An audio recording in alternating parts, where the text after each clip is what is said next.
야곱 가정의 분열. 창세기 27장 1절에서 35절 말씀입니다.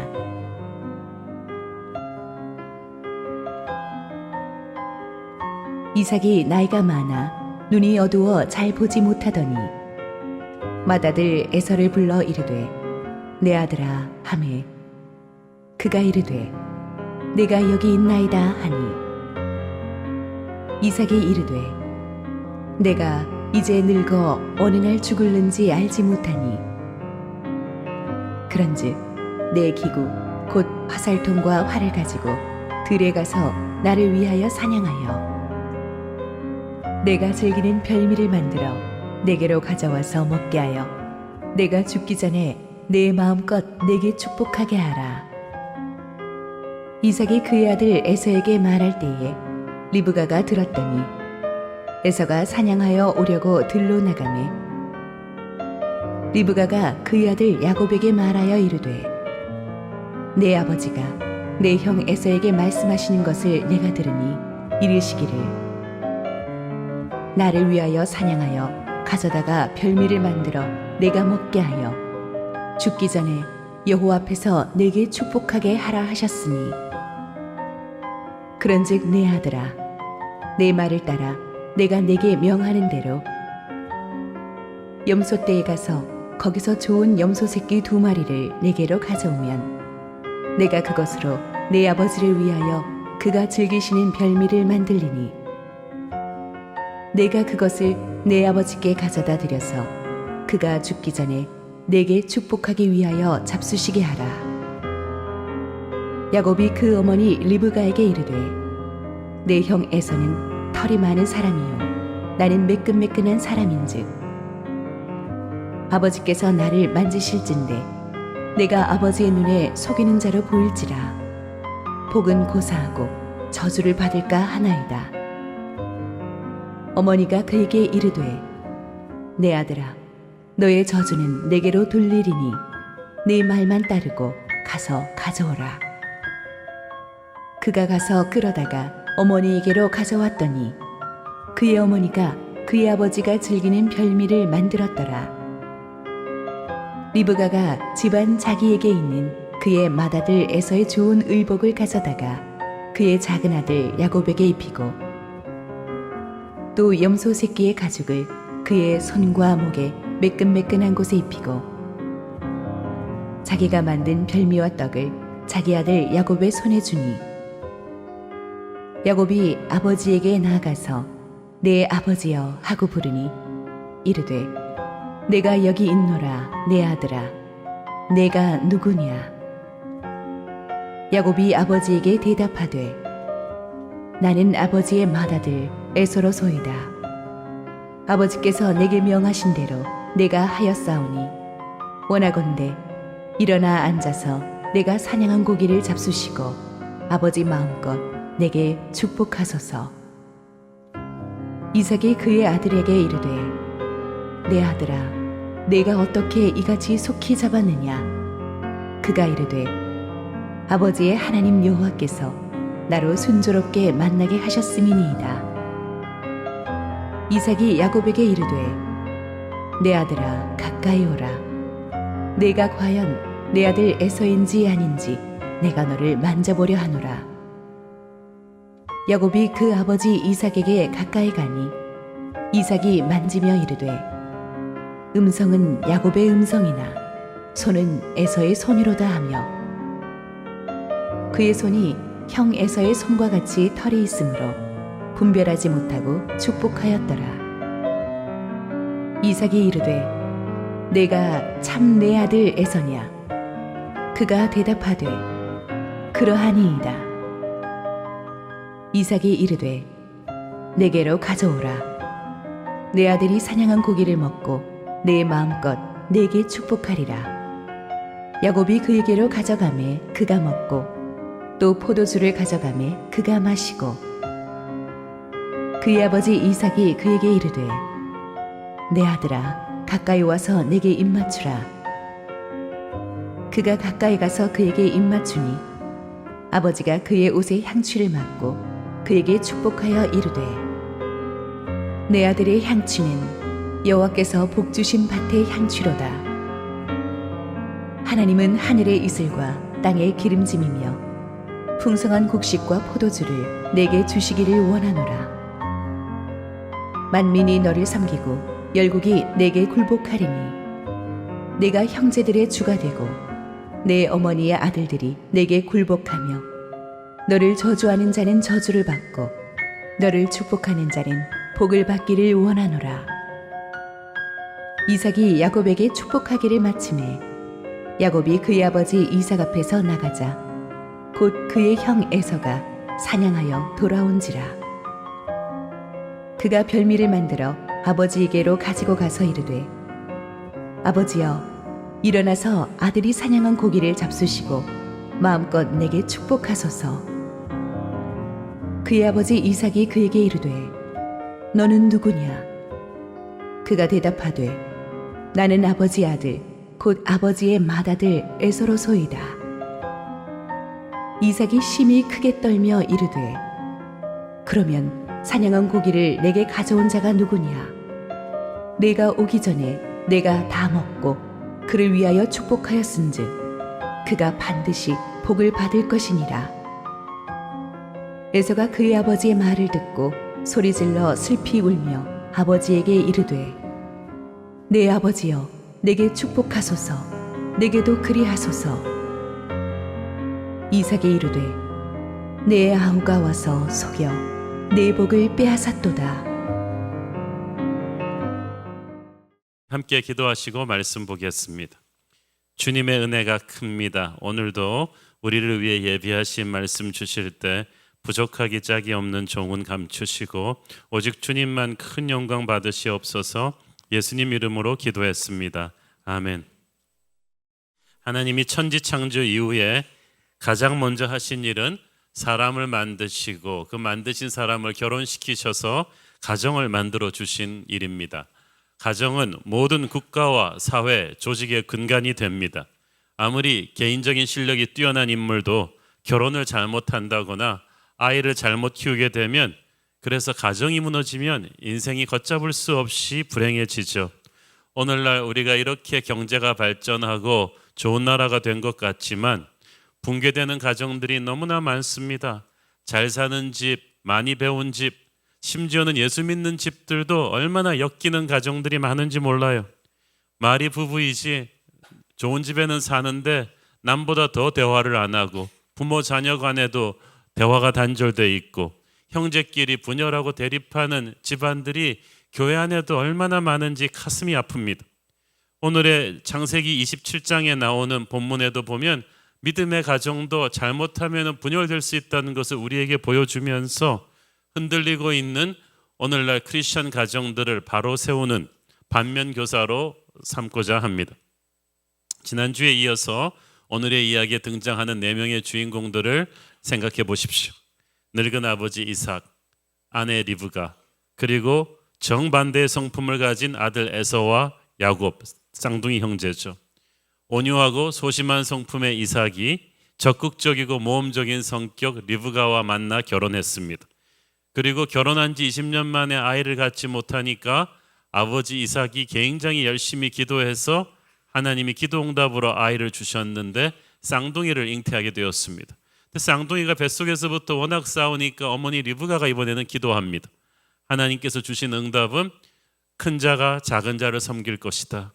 형이 동생을 섬기는 그런 운명을 갖게 될 것이라는 하나님의 계시였습니다. 당시 장자 중심의 문화에서는 있을 수 없는 일이었기 때문에 부모는 충격을 받습니다. 그렇게 태어난 쌍둥이 형제 에서와 야곱은 너무나 다른 극과 극의 모습을 보입니다. 형은 기골이 장대한 영웅호걸의 그런 타입이었고 동생 야곱은 소심한 성격의 집에 있기를 좋아하는 그런 여성적인 사람이었습니다. 아버지 이삭은 자기와는 다르게 사내다운 장자 에서를 편애했고 어머니 리브가는 여성적인 동생 야곱을 총애했습니다. 에서는 자기의 세상적인 힘만 믿고 믿음을 등한시하고 세상적으로 쫙쫙 뻗어나갔습니다. 특히 결혼도 예수 안 믿는 헷 족속의 딸과 해서 부모에게 근심을 가져다 주었습니다. 그리고 어느 날 사고가 터집니다. 사냥에서 돌아오는 배고픈 형 에서를 야곱이 단팥죽 한 그릇으로 유혹해서 장자의 명분과 맞바꿔 버리지 않습니까? 자기의 세상적인 힘만 믿고 장자의 명분을 우습게 여긴 에서도 나쁘지만 형의 약점을 이용해서 그것을 훔친 야곱도 옳지는 못했죠. 그리고 세월이 흘렀습니다. 그리고 이제 오늘의 본문인 창세기 27장의 대형 사고가 터지는 거예요. 이때 이삭의 나이가 약 137세. 그러니까 여러분 산수를 해보세요. 그가 60에 낳은 아들들인 에서와 야곱은 지금 70을 넘었죠. 우리가 어렸을 때 주일학교에서 보았던 그림은 다 사실이 아니죠. 티네이저 에서 야곱이 아니죠. 지금 70 노인 아들들을 이제 137세 슈퍼 노인 이삭 아버지가 이제 딜하고 있는 모습이에요. 창세기 27장에 오늘 우리가 보게 될 이 대형 사고가 하루아침에 터진 것이 아니라 어릴 때부터 이들이 쌓인 감정들이 쌓여온 결과입니다. 오늘의 스토리는 하나님의 사람들이 인간적인 방법을 쓸 때 벌어지는 비극입니다. 먼저 아버지 이삭을 보십시오. 늙은 이삭은 하나님의 계시가 분명했는데도 큰 자가 작은 자를 섬기게 될 거라는 계시가 분명했는데도 그 말씀을 어기고 야곱이 아닌 장자 에서에게 축복을 그냥 주고자 결심합니다. 그래서 오늘의 본문 1절 4절에 보면은 디데이를 딱 정하고 몰래 에서를 불러가지고 나를 위해서 별미를 사냥해서 요리해 오면 내가 그거 먹고 니네 엄마하고 동생 모르게 너를 축복해 줄게 라고 비밀 계획을 실행에 옮깁니다. 이삭이 조용하고 온순한 성품이라 그랬죠. 그리고 남과 충돌하기를 싫어해요. 그런데 이러한 성품이 오히려 그로 하여금 오늘 이런 편법을 쓰게 만들었습니다. 이삭도 에서가 크면서 처음에는 에서가 남성다워서 좋아했지만 이 아이가 너무 세상적인 힘만 믿고 이방인 여자와 결혼하고 이렇게 믿음을 등한시하고 나가니까 뭔가 좀 불안했을 것입니다. 그렇지만 이미 장대한 용사가 되어버린 아들이 좀 은근히 두렵기도 했어요. 그래서 빨리 후계자 자리를 내어주고 자신의 편한 노후를 보장받으려 했을 것입니다. 심약한 이삭은 이 문제로 가정 내에서 불화가 일어나는 걸 싫었기 때문에 빨리 이걸 그냥 축복을 빨리 해치워버리고 싶었어요. 또 야곱을 평생 편애해온 아내 리브가와 이 문제로 부딪히기가 싫었습니다. 어렸을 때는 아버지 아브라함이 무서웠는데 이제는 아내 리브가가 또 무섭습니다. 그래서 이 일을 진행함에 있어서 아내에게도 비밀로 하고 몰래 에서를 축복해 버릴 계획을 세운 거예요. 그러나 이것은 이삭의 엄연한 잘못이에요. 이삭은 가문의 영적 제사장, 가장이잖아요. 이런 식으로 일을 처리하면 안 되죠. 특별히 하나님의 뜻이 걸린 일이고 가문의 미래가 걸린 중요한 일입니다. 그런데 이삭은 이것을 기도해 보지 않고 하나님의 생각을 앞질러 가서 은밀하게 그냥 에서를 축복해 버리자는 꾀를 내었습니다. 이삭은 아무리 힘들어도 기도했어야 했고 아내 리브가와 의논했어야 했어요. 창세기에 아담 이브를 결혼시키실 때 하나님께서 표현하시기를 벌거벗었으나 두 사람이 부끄러워하지 않았다고 했죠. 그것은 결혼을 통해서 이 부부가 육체가 하나가 됨과 동시에 정신적으로 하나가 된다는 뜻이에요. 정직한다는 뜻이죠. 부부 사이에 거짓이 없어야 합니다. 실수하고 실패해도 정직하게 서로 대화하면 진리의 영이신 성령께서 개입하시고 해결해 주실 것입니다.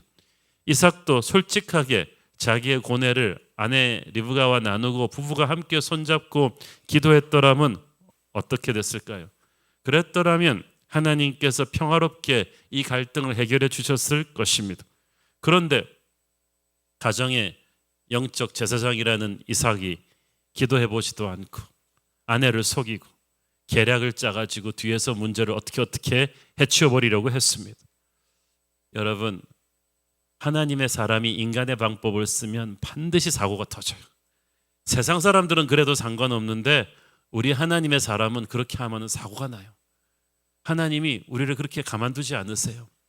우리가 어렵더라도 진리를 말하면 성령이 역사하십니다. 그러나 상황이 힘들다고 거짓을 말하고 서로를 속이잖아요. 마귀가 역사할 틈을 주는 거예요. 믿음의 가정이라고 마귀가 안 들어오는 줄 아세요? 기도 안 하는 믿음의 사람들은 마귀의 밥이에요. 아버지 이삭부터 시작된 이 거짓으로 인해서 이 가정은 걷잡을 수 없는 파국으로 치닫게 됩니다. 여러분의 가정은 어떤 일이 있어도 서로에게 정직하기를 바랍니다. 먼저 부부간에 정직하십시오. 그래야 부모 자녀 간에도 이 정직할 수가 있고, 그래야 진리의 영이신 성령께서 그 가정을 항상 지켜주실 수 있어요. 사실 에서에게 장자권 축복을 빌어주는 이것은 당시의 관습상은 모두가 불러서 마을 잔치를 열어야 될 축복된 일인데, 이렇게 은밀히 뒤에서 사근사근 이렇게 해치울 일이 아니었어요. 그런데 이삭이 왜 그랬을까요? 하나님의 뜻에 반하는 일을 하니까 이삭도 뭔가 불안하고 찝찝한 거예요. 분명히 큰 자가 작은 자를 섬기리라는 계시를 들었는데 그것을 반해가지고 자기가 총애하는 아들에게 축복을 하려고 하니까 사람들도 두렵고 하나님 앞에서도 떳떳지 못해요. 그래서 몰래 하는 거예요. 2절을 보니까 이삭이 에서를 불러서 말하기를 내가 이제 늙어서 어느 날 죽을지 알지 못하노라. 어르신들이 이 말을 할 때 정말 저는 안타깝습니다. 왜냐하면 우리의 생명은 하나님이 결정하는 거지 우리가 결정하는 게 아니에요. 우리도 주위에서 많이 보잖아요. 그렇게 건강하고 감기 한 번 안 앓던 분도 하나님의 때가 되면은 그냥 턱 가시고, 그렇게 비실비실하던 병원만 다니시던 분들도 또 하나님이 허락하시면 장수하시는 거예요. 이삭이 내가 늙어 언제 죽을지 알지 못하니까 빨리 나 살아있을 때 이 후계 문제를 매듭지어야겠다라고 일을 벌리잖아요. 이삭이 지금부터 40년을 더 삽니다. 만약에 이삭이 이때 기도했더라면 하나님이 알려주셨을 거예요. 이삭아, 너 아직 죽으려면 한참 멀었다. 조급하지 마라. 그런데 믿음이 없으면 조급해지게 돼 있어요. 기도하지 않으면, 성령 충만하지 않으면, 하나님의 뜻에 반하는 일을 하는 사람은 조급하고 불안하고 누가 쫓아오는 사람 없는데 누가 쫓아오는 것 같은, 그래서 악수를 두게 됩니다. 그러나 성령 충만한 하나님의 사람은 조급하지 않아요. 마음에 여유가 있어요. 진실하고 평안합니다. 그런데 믿음이 없는 사람은요, 항상 뭐에 쫓기는 것 같이 조바심을 냅니다. 이삭이 그랬죠. 아이고, 내가 이제 늙어서 언제 죽을지 모르니까 빨리 에서를 후계자로 세워버려야지. 자기가 40년 더 살 줄 알았더라면 이런 악수를 안 뒀겠죠. 사람이 믿음이 없으니까 모든 가능성을 다 막아버리고 그냥 빨리빨리 해치우려는 편집증적인 생각을 한 거예요. 남편을 속인 어머니 리브가는 어땠습니까? 하나님께서는 아버지 이삭의 이 잘못된 계획을 그냥 내버려 두지 않으시고 리브가로 하여금 딱 그 대화를 엿듣게 하셨어요. 기가 막힌 일이죠. 이것도 정말 드라마에서나 나온 일입니다. 이 리브가가 평소에 이 남편을 잘 믿지 않고 있다가 에서랑 같이 쑥덕쑥덕 하는 걸 보고 듣고 이 여인의 특유의 직감으로 이거 뭔가 불안한데, 그래서 싹 벽에 달라붙어서 얘기를 들어버렸어요. 하나님께서 불순종하는 이삭을 이렇게 막으신 거예요. 그러면 남편의 음모를 알고 엄청난 배신감을 느꼈을 이 리브가가 어떻게 했어야 됐을까요? 그 자리에 들어가서 남편이랑 부딪혀야죠. 아니, 당신, 하나님께서 분명히 큰 자가 작은 자를 섬기리라고 말씀하셨는데 이렇게 하나님의 뜻을 어기고 당신 마음대로 일을 꾸미면 어떡해요? 라면서 대화를 해야죠. 대화를 하고 우리 같이 기도해보고 결정해야죠. 하면서 함께 기도를 해야 되는데, 우리 여러분 답이 안 나오면 이렇게 해야 되거든요. 근데 이삭이 정직하게 대화하지 않은 까닭에 리브가도 인간적인 맞불 작전으로 나가게 됩니다. 아니, 이 영감이 내 뒤통수를 쳐. 당신이 계략을 꾸미니까 뭐 나는 계략 할아버지를 꾸밀 수 있어. 당신은 에서밖에 모르지만 이제 내가 당신의 계획을 역이용해서 당신 발등을 스스로 찢게 할 테니까 두고 봐. 그러면서 이 여인이 하늘 품으면 그냥 오니올의 서리가 내린다고 엄청나게 빠른 행동으로 미션 임파서블을 연상케 하는 남편 속이기 작전에 돌입합니다. 여러분, 여기 딱 보면은요, 결코 남자는 여자의 잔머리를 당할 수가 없어요. 이때부터 리브가 움직이는 거 보세요. 남편이 좋아하는 별미 만들고 요리하면서 또 에서의 옷 훔쳐와가지고 야곱한테 맞게 재단하면서 이삭이 확인하려고 만져볼 목과 손만 짝짝 털로 이렇게 탁 위장해서 붙이면서 정말 멀티태스킹이에요. 어떻게 요리하면서 이 모든 일을 한꺼번에 다 했는지 모르겠는데 늙어서 앞 잘 안 보이는 남편을 속일 준비가 완벽하게 됐어. 중요한 건 야곱이 엄마의 이 비밀 작전에 끌려 들어갔다는 거죠. 12절 13절을 보니까 마음 약한 아들 야곱이 처음에는 엄마 계획을 듣고 기겁을 했어요. 이러다가 나 저주받으면 어떡해요, 아버지 속이다가. 이미 전에 단팥죽 한 그릇으로 형을 속여본 경험이 있는 야곱이었지만 이거는 지금 일이 스케일이 다른 것 같아요. 그러니까 리브가가 뭐라고 말합니까? 정말 강남 엄마의 화신이야. 야, 저주를 받게 되면 내가 받을 거야. 걱정하지 마. 잔말 말고 넌 시키는 대로요. 스카이캐슬에 나오는 그 입시 코디네이터의 그 말이 생각이 납니다. 어머니 감당할 수 있으시겠습니까? 리브가가 내가 감당할게.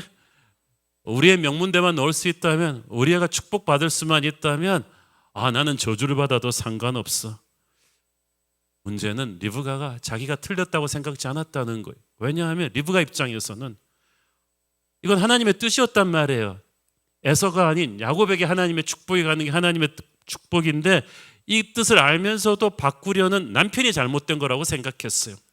그래서 리브가는 이 문제를 놓고 하나님께 기도하고 남편과 정직하게 대면하지 않고 이것은 이삭이 잘못한 거고 하나님의 뜻대로 가는 건 나니까 어떤 방법을 동원해도 상관없다고 생각한 것입니다.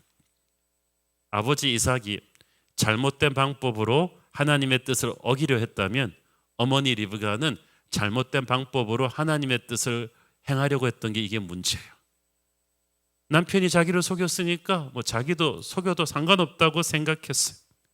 여러분, 아무리 하나님의 뜻이라 할지라도 좋지 않은 방법을 사용해서 그것을 이루려 하면 안 돼요. 이건 마치 헌금하겠다고 도둑질하는 것과 마찬가지거든요. 또 상대가 나쁘게 나온다고 해서 나도 똑같은 방법으로 반격하는 것도 안 돼요. 우리는 선으로 악을 이기는 사람이지 악으로 악을 맞받아치는 사람이 아닙니다. 여기에 리브가의 잘못이 있습니다. 세 번째로 야곱을 보십시오. 야곱 역시 눈치가 빨라가지고요. 일찌감치 아버지의 총애가 형에게로 기울었다는 건 알고 있었어요. 그래서 엄마가 마침내 이 이삭과 에서의 비밀 계획을 들려주었을 때 야곱은 올 것이 왔구나 했을 거예요. 그러면 그때 야곱이라도 엄마를 설득했어야죠. 어머니, 그렇다고 우리가 이렇게 또 형과 아버지를 속이는 건 아닌 것 같아요. 정말 하나님이 계시를 주신 것이 사실이라면 어머니 지금 아버지한테 들어가서 정직하게 아버지와 대화를 합시다. 기도하시면서 함께 대화를 해봅시다. 하나님이 살아계실진데 아버지의 마음을 바꾸실 것입니다 라고 했었어야 했는데 야곱도 엄마를 따라가서 같이 이 비밀 속임수 작전에 동참해버린 거예요. 자, 이 집안에 지금 4사람 중에서 에서는 아예 믿음 없는 사람이니까 제껴놓고 나머지 3사람 보세요. 그래도 믿음 있다는, 교회 열심히 다니고 커피 브레이크도 한다는 이삭과 리브가와 야곱 이 3사람이 앉아서 하는 걸 보세요.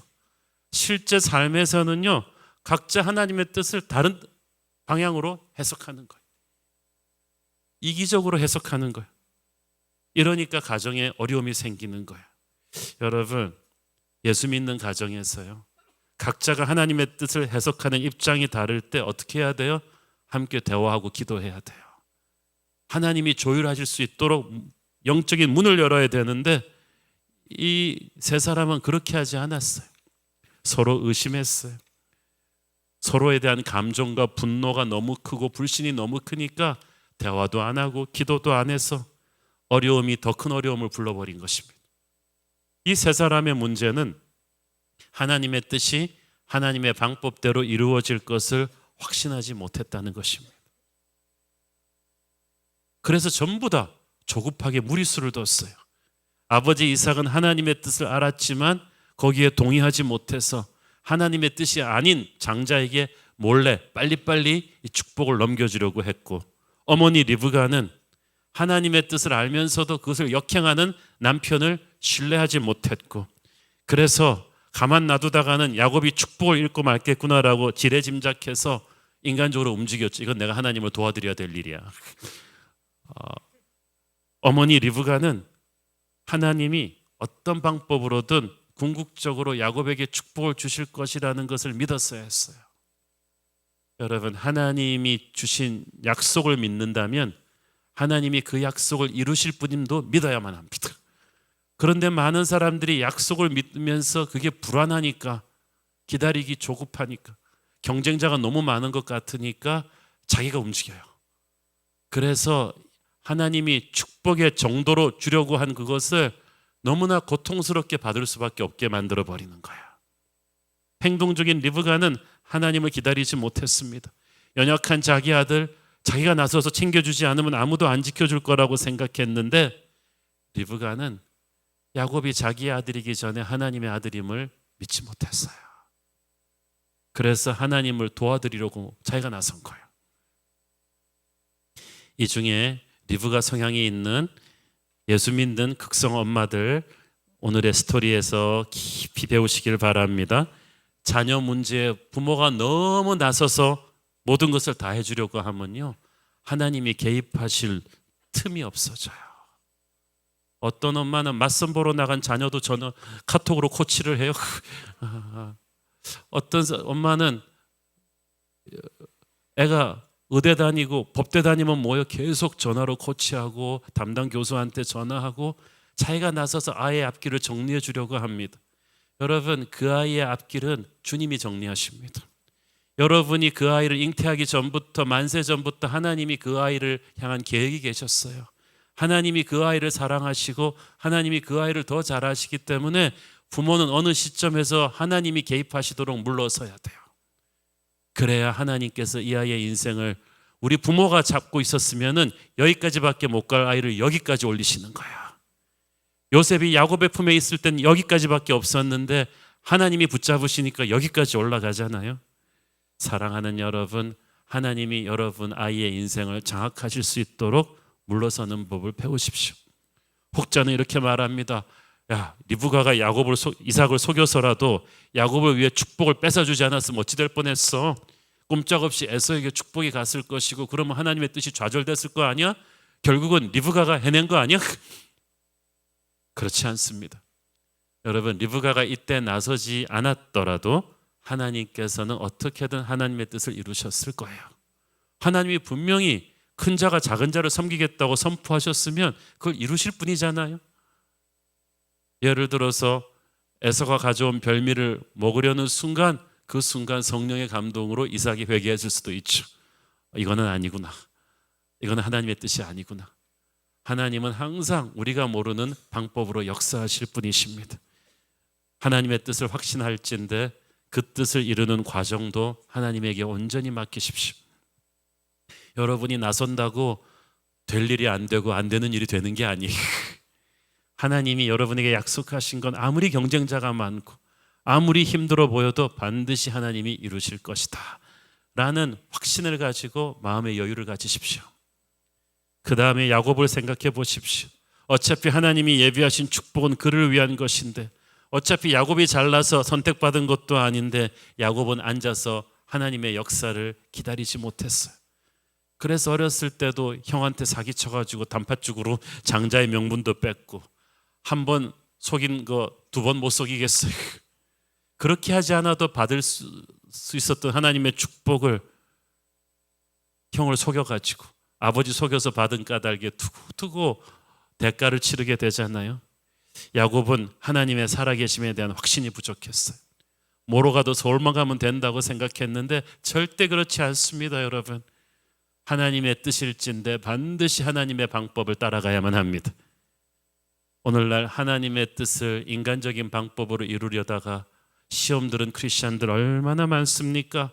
특히 자녀 교육 문제에 있어서는 더더욱 그렇습니다. 야곱은 인간적인 능력은 없었지만 영적인 유산의 가치를 아는 사람이었어요. 그래서 하나님의 축복, 장자의 명분을 어떻게든 붙잡으려고 한 건데 이걸 너무 집착한 나머지 정직함을 잃어버렸어요. 하나님은 진리의 영이시기 때문에 야곱의 이런 면은 아주 호되게 징계하시면서 고치실 것입니다. 한마디로 에서는 빼고 가족 세 사람이 다 너무 조급했어요. 조급하니까 정도를 가지 않아요. 편법을 동원해요. 어떤 사람이 편법을 동원하고 정도로 가지 않습니까? 조급하고 불안한 사람, 하나님을 못 기다리는 사람. 이삭은 에서에게 편법으로 축복을 주려고 했고, 리브가는 편법으로 그 계획을 뒤엎는 모략을 꾸몄고, 전에 형을 한번 속였던 야곱은 이번에 또 아버지를 속이려고 나옵니다. 세 사람 다 하나님을 안 기다리고 각자가 머리를 써서 해결을 하려고 보니까 악수를 뒀죠. 18절 29절에 보면은 마침내 모든 준비를 끝낸 야곱이 이삭 앞에 가서 아버지를 속입니다. 창세기의 이 본문은 정말 너무나 슬픕니다. 하나님, 이삭이 앞을 못 보는데 야곱한테 누구냐 그랬더니 에서입니다. 그러고 이상하다, 목소리가 왜 이렇지? 그러면서 이삭도 몇 번 의심을 해요. 너 이렇게 사냥을 빨리 했니?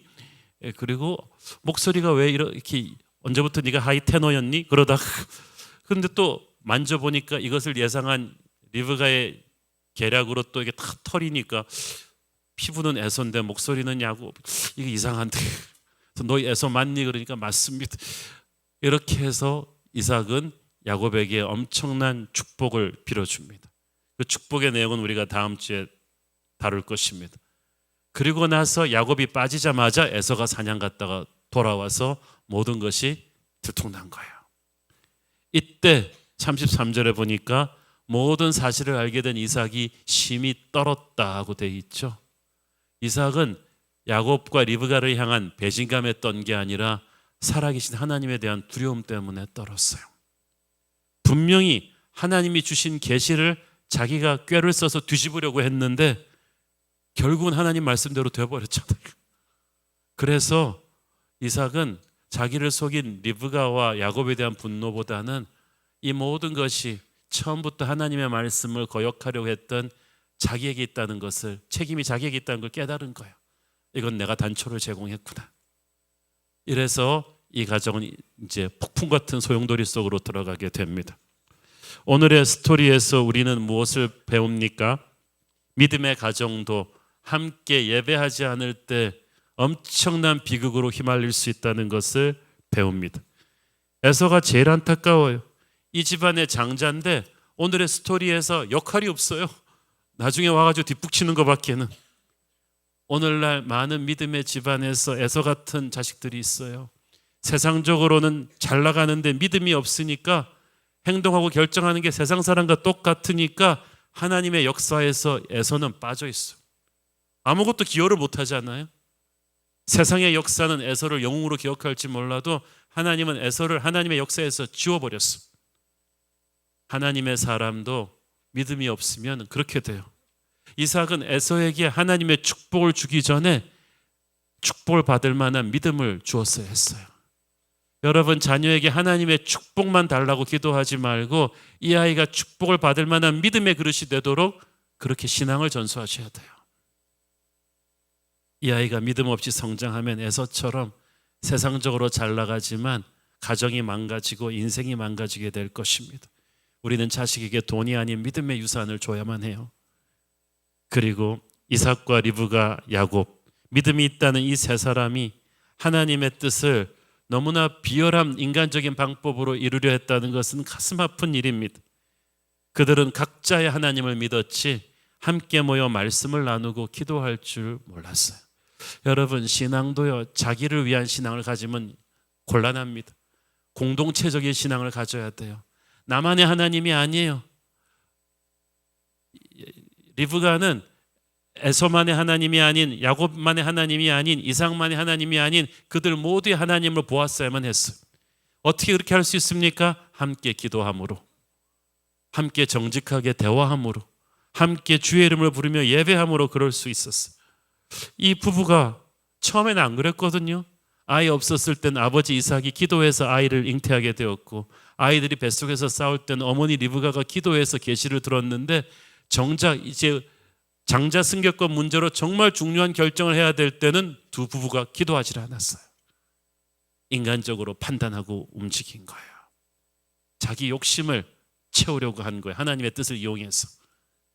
하나님의 사람도요, 기도해야 될 때 기도하지 않으면 영적 분별력을 잃어요. 그러면 패착을 두게 됩니다. 이삭 부부가 기도했더라면 성령의 조율이 이 가정에 있었을 텐데 그게 안 되었어요.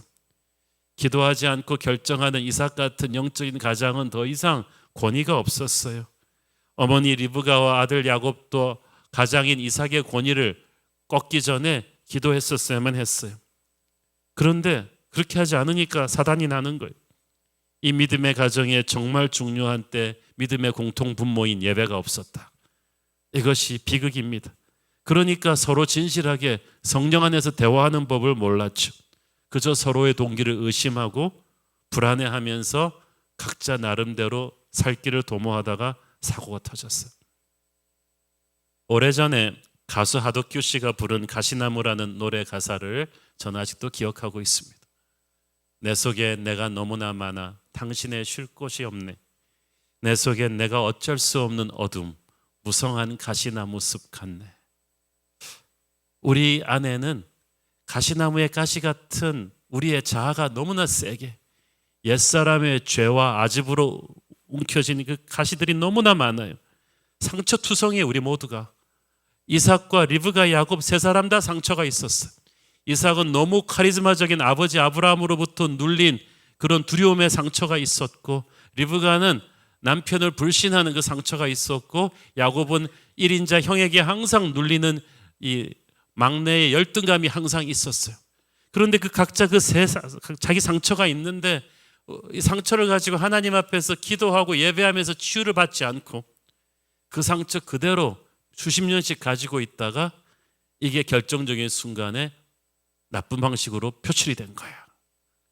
여러분, 예수님 앞에 가지고 가지 않은 상처는 치유받을 수가 없고요.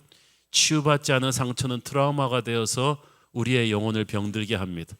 그리고 각자 그렇게 병든 사람들이 모이는 가족은 바로 엮이는 가정이 되는 거예요. 너무나 예민하고 큰 문제 앞에서 이 가정은 함께 예수의 이름을 부르며 기도하지 않았어요. 예수의 이름에는 능력이 있습니다. 하나님을 모르는 사람은 그 이름을 부르면 구원받을 것이고, 하나님을 믿으면서도 인생의 위기에 봉착한 사람은 그 이름을 부르면 예수께서 임재하실 것이고 개입하실 것입니다. 치유하시고 살려주실 거예요. 마태복음 18장 20절에 주님께서 약속하셨어요. 두세 사람이 내 이름으로 모인 곳에는, 그냥 모인 게 아니고 내 이름으로 모인 곳에는 나도 그들 중에 있느니라. 여기 있네, 두세 사람. 이삭, 리브가, 야곱. 이 사람들이 주님의 이름으로 모인 곳, 함께 기도하고 함께 예배드리는 곳에는 예수님이 계셨을 것입니다. 개입하셨을 것입니다. 그들 안에 있는 불신과 갈등과 오해를 기도하는 중에, 예배하는 중에 성령께서 잠재워 주셨을 거예요. 상처도 치유하셨을 거예요. 그러나 그들이 위기의 순간에 예수의 이름을 부르지 않았어요. 각자 자기의 방법대로 각자 도생으로 달려가니까 그 끝은 비극입니다. 어둠 속에서 모략을 꾸미고 거짓으로 서로를 속이려고 하니까 마귀가 기생을 하죠. 사랑하는 여러분, 우리 모두 죄 많은 인간들이에요. 우리 모두 상처가 있어요. 우리 부모들 상처 있지 않습니까? 아빠, 엄마, 우리 시대에 가지고 있는 그 상처들이 있고 아빠, 엄마가 됐어요. 그리고 우리 자녀들도 자녀들의 세대의 고민과 아픔과 상처들이 있는데, 우리 모두가 예수님이라는 공통 분모 앞에 나와서 함께 기도하며 그분의 이름을 부르고 함께 예배하며 엎드리면 우리의 상처를 주님께서 넘으셔서 세대 간의 갈등을 뛰어넘으셔서 우리를 조율해 주셨을 것입니다. 그리고 살려주셨을 것입니다. 오늘 우리 안에 그런 엮이는 가정들이 있다면 하나님의 회복이 있기를 바랍니다. 하나님의 은혜가 임하기를 바랍니다. 여러분의 가정에 예수의 이름을 부르며 그분의 임재를 초대하십시오. 그래야 야곱 가정의 비극이 여러분 가정에는 되풀이되지 않을 줄로 믿습니다. 하나님은 여러분의 가정을 사랑하십니다. 기도하겠습니다. 주님, 은혜 감사합니다. 오늘 믿음의 명문가였다는 야곱과의 분열하는 모습을 보면서 믿음의 사람들도 기도하지 않으면, 함께 예배하지 않으면 그 가정이 붕괴될 수 있음을 봅니다. 주여, 우리를 불쌍히 여기시고 우리의 가정에 예수께서 임재하여 주옵소서. 예수님 이름으로 기도했습니다. 아멘.